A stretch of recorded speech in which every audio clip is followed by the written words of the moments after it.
Assalamualaikum warahmatullahi wabarakatuh.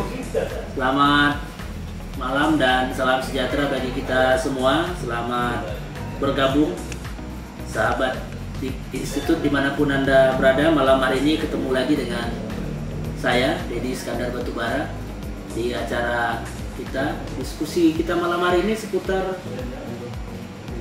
pajak pertambahan nilai dan 9 bahan pokok yang lagi hangat di pusat setelah pemerintah mengusulkan wacana perubahan terhadap Undang-Undang Nomor 6 Tahun 2009 tentang Ketentuan Umum dan Tata Cara Perpajakan.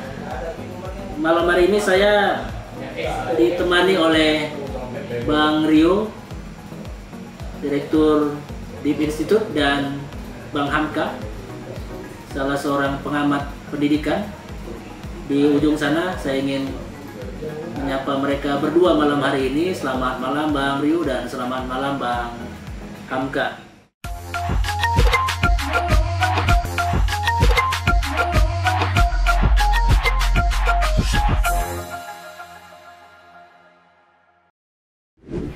Kita ketemu lagi di channel DIP Institut. Terima kasih atas atensi dan kesetiaan kita terus membersamai jaringan dan channel ini. Malam ini kita akan bahas wacana seputar kebijakan pemerintah yang menerapkan rencana pemerintah untuk menerapkan pajak pertambahan nilai terhadap sembako dan belanja pendidikan. Kemarin saya sempat bertanya kepada beberapa teman-teman di DPR dan di DPD, sebenarnya kenapa sampai kok tiba-tiba muncul ini? Sebelumnya ini nggak pernah kita bahas dan diskusikan, tapi ternyata memang pemerintah mengajukan semacam draft usulan perubahan dan mencantumkan salah satu poin dalam rencana perubahan undang-undang pajak, tata cara perpajakan, dan salah satu yang ingin dibahas itu adalah bagaimana kemudian memperlakukan pertambahan nilai terhadap pendidikan dan kebutuhan pokok. Malam hari ini ada Bang Rio Apandi Sregar, Direktur Eksekutif DIP Institut, juga ada Bang Hamka. Assalamualaikum Bang. Pengamat pendidikan.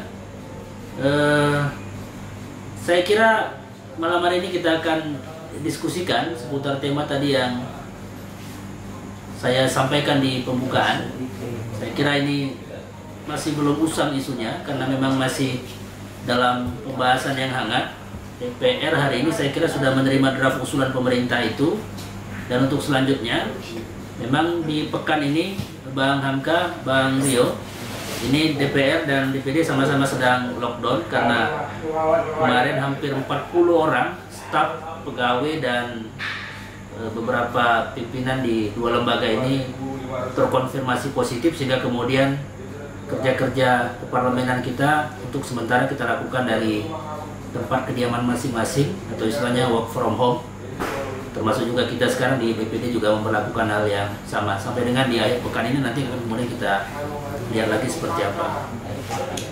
Langsung saja saya kira nih pertanyaan saya ke Bang Hamka dulu ini, terkait dengan bagaimana nih menurut Abang sebenarnya tentang rencana pemerintah menerapkan PPN untuk belanja pendidikan. Silakan Bang Hamka. Baik, terima kasih Bang Deddy. Assalamualaikum warahmatullahi wabarakatuh. Assalamualaikum warahmatullahi wabarakatuh. Ya, kita akan bernegara ya. Tentu kita memulai berbicara tentang pendidikan yang ada tertulis dalam undang-undang bahwa dalam pembukaan mengamanatkan mencerdaskan kehidupan bangsa itu ditugaskan kepada pemerintah negara Republik Indonesia. Tentunya amanat ini berkaitan dengan pembangunan mental, wawasan seluruh anak bangsa dari Sabang sampai Merauke. Memang yang diwacanakan Bang Deddy itu adalah tentang PPN untuk pendidikan komersial, berarti swasta itu ya. Nah, tentu kita juga tidak bisa menafikan kondisi keuangan negara memang dalam saat ini sedang tidak kondusif. Tentunya banyak cara lah untuk mencari sumber masukan negara. Tetapi penolakan terhadap PPN untuk pendidikan ini tentunya juga banyak sekali, termasuk saya juga melihat bahwa banyak pendidikan komersial itu ya artinya merangka, ada yang sukses ya banyak juga, ada yang merangka, ada juga yang menengah ya, dan mereka tentunya tidak memulai itu dari yang besar, tentu semuanya itu memulai dari nol ya. Pendidikan swasta itu tidak mudah juga membangun itu, tidak juga mendirikannya. Untuk membangun kepercayaan masyarakat juga tidak mudah. Tentu itu saya kira untuk sementara ditangguhkanlah itu. Masih banyak yang dapat dibuat jadi masukan kepada negara, karena pendidikan ini semua kita tergantung padanya, baik orang tua, anak, juga para pemerintah, semuanya. Jadi saya kira ini menjadi tanggung jawab kita bersama. Kalau tanggung jawab kita bersama ya, marilah kita termasuk jangan membebani lagi begitu. Nah, beban masyarakat tentang pendidikan seperti di kampung saya, di Mandailing atau di Padang Sidimpuan, ketergantungan pendidikan itu sangat tinggi sehingga ekonomi juga berpengaruh. Contohnya harga karet yang tidak menentu, harga sawit yang tidak menentu, di bawah rata-rata yang semestinya, sehingga menyulitkan bagi masyarakat untuk menyekolahkan anak. Di kampung saya lah, di Simangintir namanya itu. Banyak masyarakat sekarang sudah beralih fungsi dari petani karet, petani sawit, menjadi kuli bangunan. Karena kuli bangunan jelas dia, sehari kita dapat minimal 70-100 ribu. Itu masih kuli, belum tukang. Nah, itu cobalah kita pertimbangkan. Penghasilan demikian apakah bisa untuk menyekolahkan anak? Apalagi yang standarnya menengah ke atas, menengah ke bawah saja akan menyulitkan. Saya kira itu perlulah pertimbangan dari bapak-bapak dan ibu-ibu yang ada di Dewan, termasuk Pak Dede. Saya merasakan di sini kuliah di Malang ya, bahwa sembako itu dikontrol oleh pemerintah. Sementara masyarakat di sini itu sumber penghidupannya rata-rata dari sembako dan harga itu dikontrol oleh pemerintah. Ya, sementara di Sumatera sana 70% menurut data yang saya baca itu penghasilannya adalah karet dan sawit, tapi itu tidak dikontrol pemerintah. Gitu. Jadi bagaimana menggairahkan pendidikan di sana? Jangankan untuk mendapatkan penghasilan negara dari pendidikan, mendirikan atau memajukan pendidikan aja masih sulit di Sumatera itu, termasuk di kampung saya, bagi masyarakat. Apalagi masalah PPN lagi kan. Mendirikan sekolah itu memang kita tidak menafikan bahwa banyak sekolah itu membuat lembaga pendidikan itu ajang bisnis. Tetapi itu juga tidak menjadi dasar tentunya bagi pemerintah bahwa mendirikan itu tidak mudah ya. Seumpamanya saya diberikan dana, tempat, membangun kepercayaan masyarakat juga tidak mudah. Sekolah-sekolah swasta tadi ya, sebenarnya kita memang menurut saya sih patut bersyukur juga kita sebenarnya.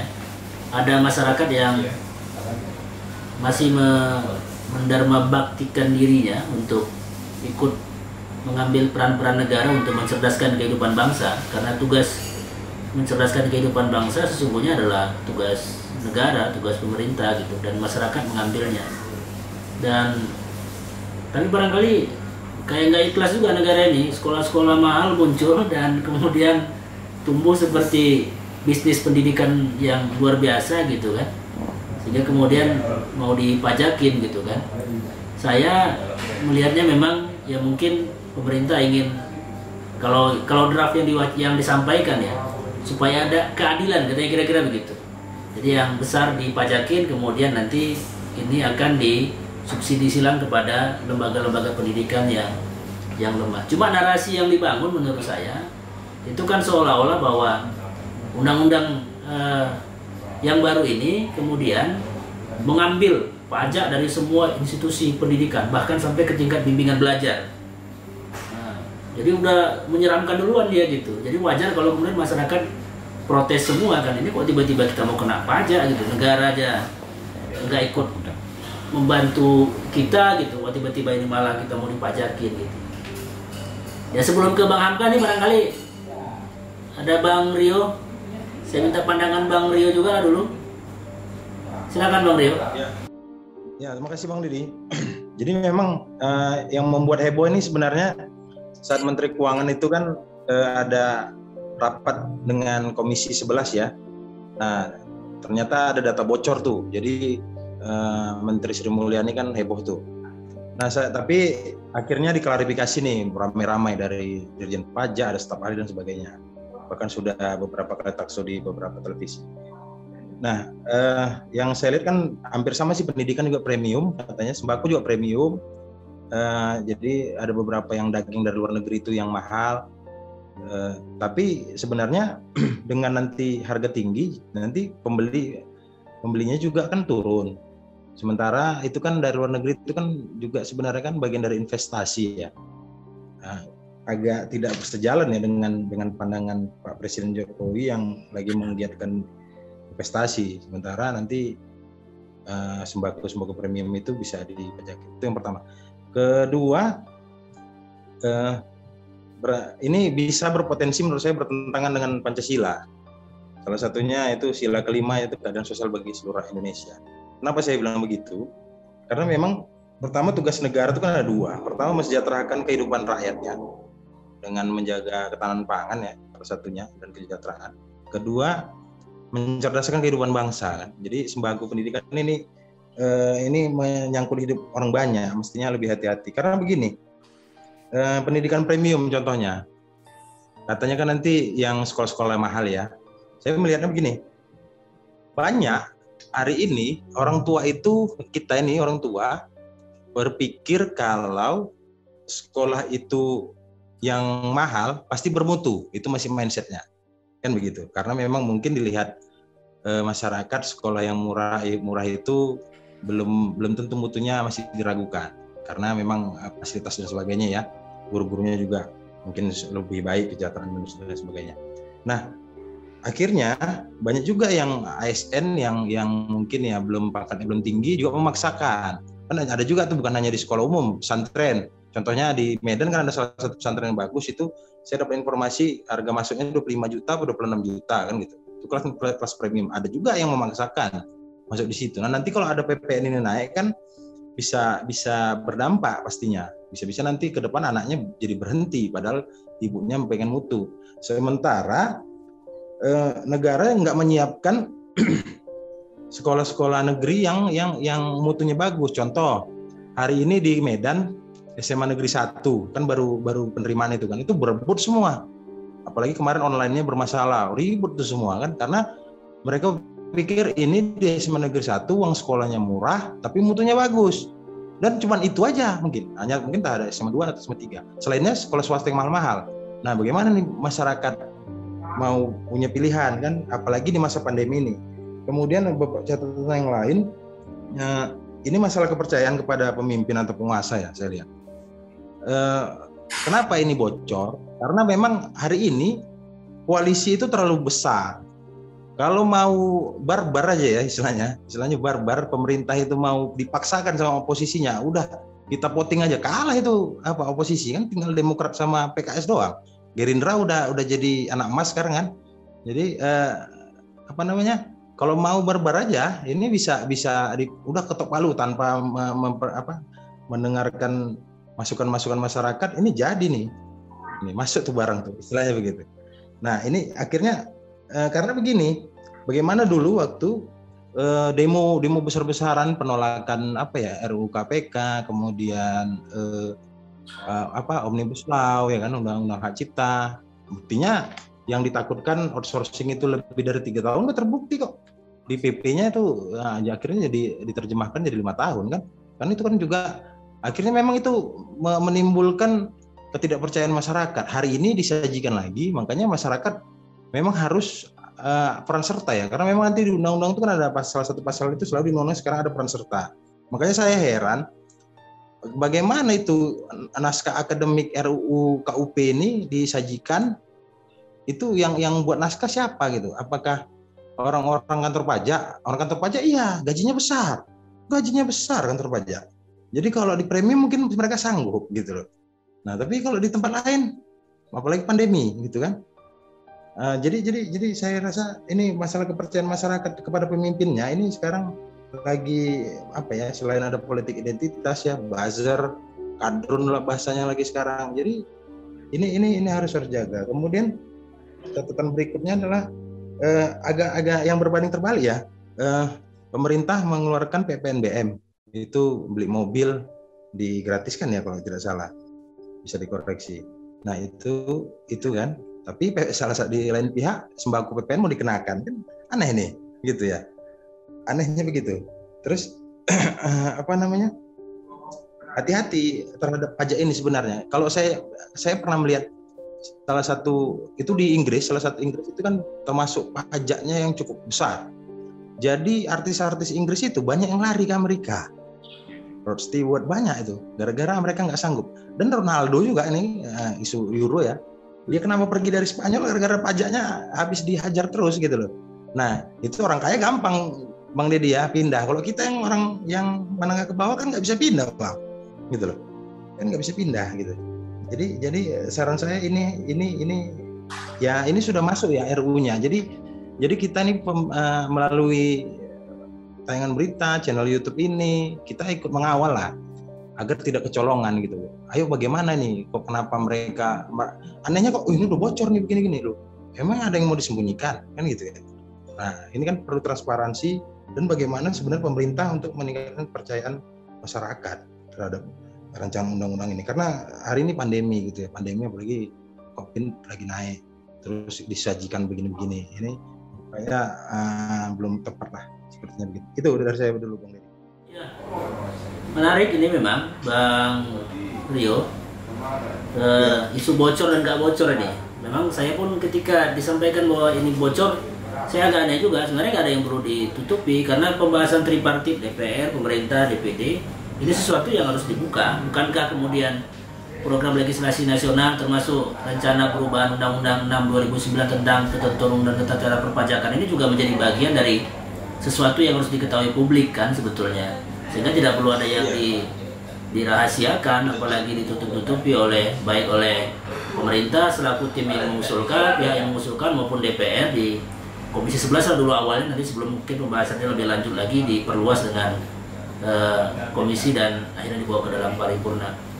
Baik, saya kira ada juga perlu kita melihat kalau tadi ada lembaga pendidikan premium, sekarang rumah-rumah tahfiz Quran atau pesantren-pesantren tahfiz Quran juga ada yang premium, ada yang biasa juga. Dan di sini juga hadir ini ada Ustaz Khalid Lubis, saya kira sebagai salah seorang pengasuh pesantren tahfiz Quran. Halo Pak Ustaz Khalid, bilang lagi nih Ustaz Khalid. Oh ya, saya kira sambil menunggu Ustaz Khalid, mungkin saya kembali lagi ke Bang Hamka ini terkait dengan rumah tahfiz itu Bang Hamka.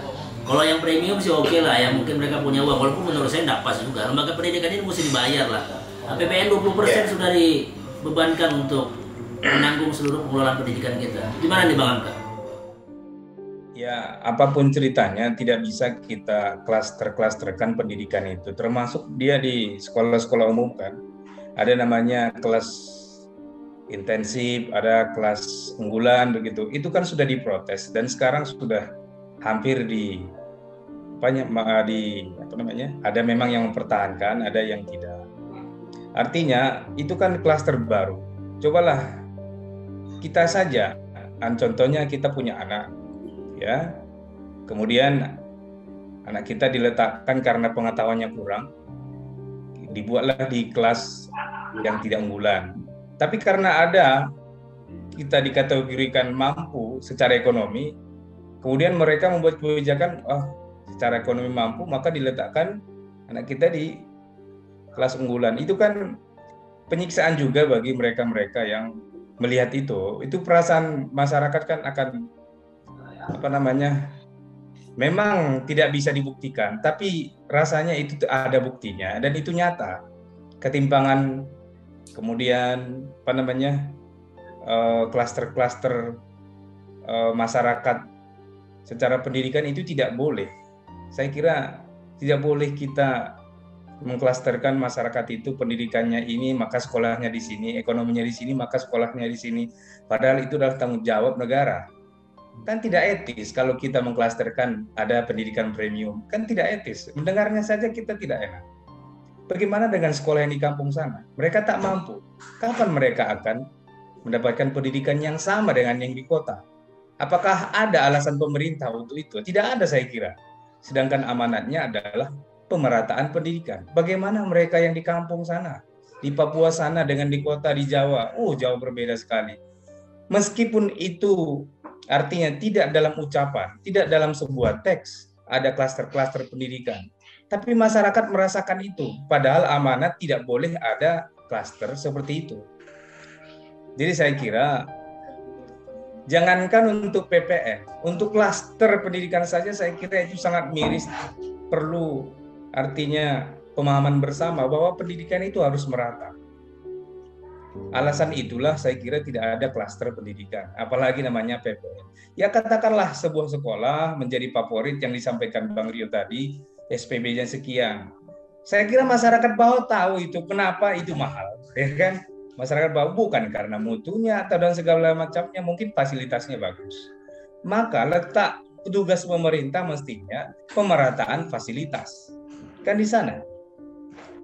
Kalau seumpamanya sekolah yang ini bagus, sekolah yang itu tidak, berarti kan tugas pemerintah adalah di pemerataannya, bukan pada berkesimpulan bagaimana supaya dapat karena dia sukses kita dapat uang. Bolehlah itu, tapi bukan di ranah pendidikan. Untuk ranah artis seperti yang disampaikan Bang Rio, ya boleh-boleh saja lah, karena itu tidak semua orang bisa jadi artis. Tapi kalau pendidikan, itu sudah tugas dan amanat dan hak asasi manusia. Untuk menjadi artis bukanlah hak asasi manusia. Untuk semua orang, tidak bisa semua orang jadi artis. Tapi kalau pendidikan saya kira tidak ada alasan.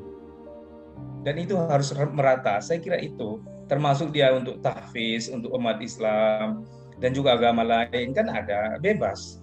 Artinya kan itu sudah dijamin dalam undang-undang. Bebas beragama, ya. Bebas untuk mendapatkan pendidikan itu hak asasi. Tapi kalau berbanding terbalik memang seperti yang disampaikan Bang Rio tadi. Ya, mobil itu kan tidak semua orang bisa memiliki. Tapi mengapa dibebaskan PPN-nya kan begitu? Pasti orang yang mau beli mobil kan punya uang.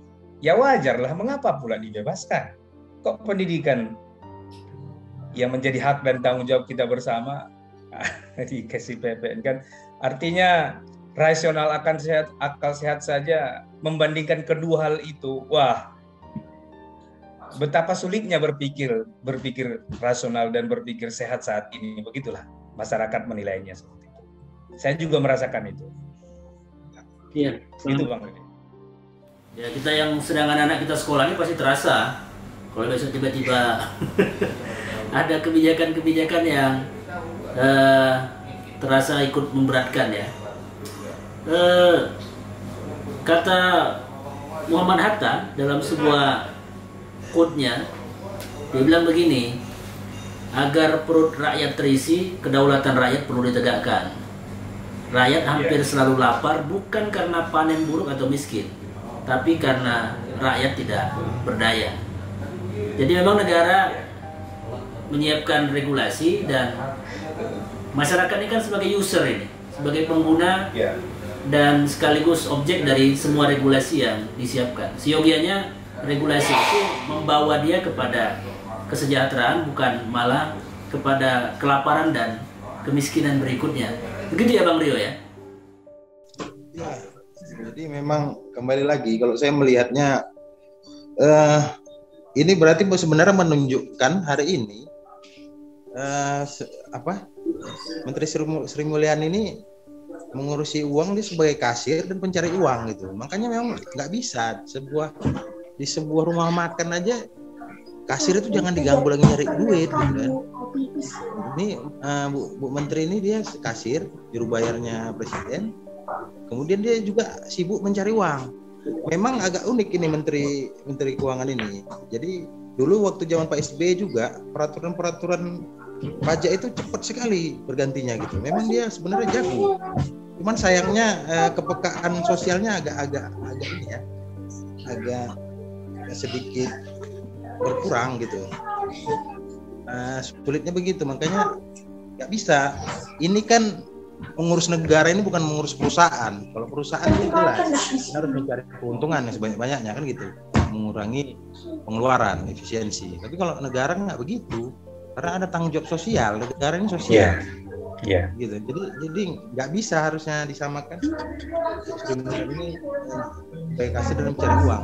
Dan ini menunjukkan gara-gara pandemi sih sebenarnya. Nah, fitnah lagi. Pandemi ini akhirnya menjadi fitnah untuk semua. Tapi akhirnya sibuklah mencari uang-uang. Ya sebenarnya apa yang dilakukan tax amnesty itu bagus sekali menurut saya. Bagus sekali. Gitu. Ya. Bagus sekali. Kenapa itu nggak didorong lagi gitu? Jangan cukup yang ini. Jadi masukannya sih intinya ditunda saja lah ini, karena isu-isu ini nggak seksi ya, lagi masalah semua lagi banyak gitu. Jadi sepertinya Bang Rio dan Bang Hamka ini mewakili banyak pendapat dan persepsi di masyarakat kita. Saya juga hasil keliling maupun masukan baik yang langsung maupun lewat beragam media yang ada selaku wakil daerah mendapatkan catatan yang hampir seragam sebetulnya terkait dengan isu ini, bahwa ide untuk menaikkan PPN pada sektor pendidikan dan kebutuhan bahan pokok hari ini bukan sesuatu yang baik dan ini bukan waktu yang tepat dibatalkan, dan saya kira pemerintah mesti mencari formula lain kalaupun ingin mendapatkan sumber pendapatan negara baru. Karena kalau selama hari ini kan sumber kita tuh pajak, kemudian sumber daya alam dan pinjaman luar negeri. Pinjaman luar negeri sudah sangat banyak saya kira, dan bukan waktunya lagi kemudian kita untuk nyari pinjaman lagi. Saya kira itulah diskusi kita malam hari ini dulu, Bang Hamka dan Bang Rio. Agak singkat memang malam hari ini. Insya Allah lain waktu, lain kesempatan kita akan diskusi dengan tema yang lain. Paling tidak narasi yang coba saya simpulkan di ujung tadi menjadi sebuah poin untuk penutup diskusi kita malam hari ini. Terima kasih Bang Rio, terima kasih Bang Hamka. Selamat malam dan Assalamualaikum warahmatullahi wabarakatuh. Waalaikumsalam. Sahabat Deep Institute dimanapun berada, kita baru saja menuntaskan diskusi kita dengan dua narasumber yang luar biasa. Sebuah pencerahan baru bagi kita untuk mengetahui secara lebih detail soal wacana perubahan Undang-Undang Nomor 6 tentang ketentuan umum dan tata cara perpajakan. Malam hari ini tentu kita mendapatkan pemahaman baru soal itu. Negara sudah berjanji akan mencerdaskan kehidupan bangsa dan memberikan hak yang sama kepada seluruh warga bangsa untuk mendapatkan pendidikan. Dan tidak seharusnya kemudian justru masyarakat yang dituntut kembali untuk memberikan sesuatu kepada bangsa dan negara di tengah suasana dan kondisi pendidikan kita belum baik. Negara tetap punya tanggung jawab untuk memberikan yang terbaik bagi kecerdasan warganya. Terima kasih. Selamat malam dan Assalamualaikum warahmatullahi wabarakatuh.